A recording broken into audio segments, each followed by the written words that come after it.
اور جہاں آپ کو حکم ہو وہاں چلے جائیے۔ اور ہم نے لوط کی طرف وہی بھیجی کہ ان لوگوں کی جڑ صبح ہوتے ہوتے کاٹ دی جائے گی۔ اور اہل شہر لوط کے پاس خوش خوش دوڑے آئے۔ لوط نے کہا کہ یہ میرے مہمان ہیں، کہیں ان کے بارے میں مجھے رسوا نہ کرنا، اور اللہ سے ڈرو اور میری بے آبروئی نہ کرو۔ وہ بولے، کیا ہم نے تم کو سارے جہان کی حمایت و طرفداری سے منع نہیں کیا؟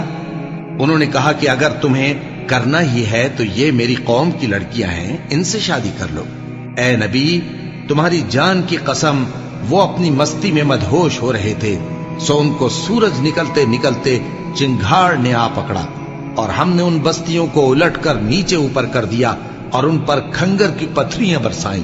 بے شک اس قصے میں اہل فراست کے لیے نشانی ہے، اور وہ بستیاں اب تک شام جانے والے سیدھے رستے پر موجود ہیں۔ بے شک اس میں